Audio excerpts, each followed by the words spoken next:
3, 2, 1. Pengembangan sektor kesehatan tidak lepas dari peran teknologi, salah satunya pada metode bedah dengan bantuan robot atau teknik robotik surgery. Metode ini bisa digunakan dalam tindakan pembedahan untuk beberapa kasus dalam bidang kedokteran, salah satunya ginekologi atau ilmu yang mempelajari tentang penanganan kesehatan organ reproduksi perempuan. Dokter spesialis obstetri ginekologi dari Rumah Sakit Umum Bunda Menteng, Jakarta, Aris Jo mengatakan, pembedahan dengan teknik minimal invasif surgery ini bisa membuat penyembuhan luka lebih cepat dan bekas luka lebih sedikit. Teknik ini juga dapat mengurangi risiko perdarahan.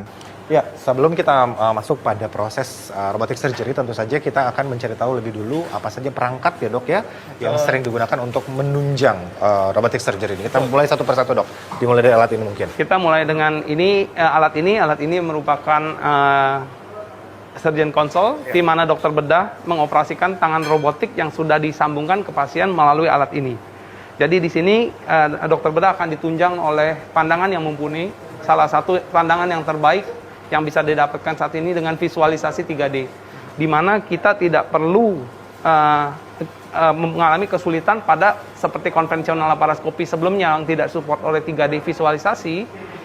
Nah, di sini setelah akses dari perut pasien dipasang, kemudian ini robotik akan disambungkan atau yang disebut proses docking.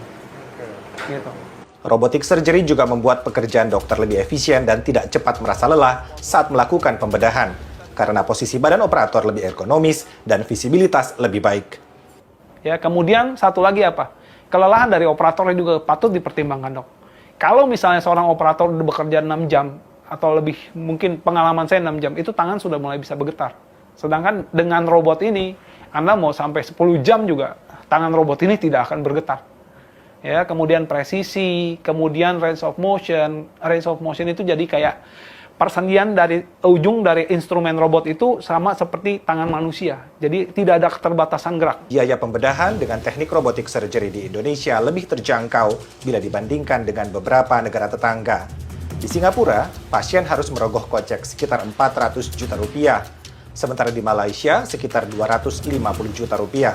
Di Indonesia, biayanya antara 140 sampai 160 juta rupiah untuk satu rangkaian mulai dari pemeriksaan hingga operasi. Karena waktu penyembuhan lukanya lebih cepat dibandingkan operasi konvensional, pasien tidak perlu lama dirawat di rumah sakit. Presiden RI Joko Widodo pernah menyatakan pada 2021 ada 2 juta orang Indonesia yang berobat ke luar negeri dan Indonesia kehilangan 97,5 triliun rupiah akibat hal ini. Dengan adanya teknologi canggih seperti minimal invasive surgery dengan teknik robotik ini, diharapkan masyarakat Indonesia tidak perlu lagi berobat ke luar negeri atau melakukan medical tourism. Karena Indonesia memiliki sumber daya manusia sekaligus teknologinya. Terbukti dengan berhasilnya 600 kali pembedahan dengan teknik robotik ini terhitung sejak tahun 2012 hingga 2022.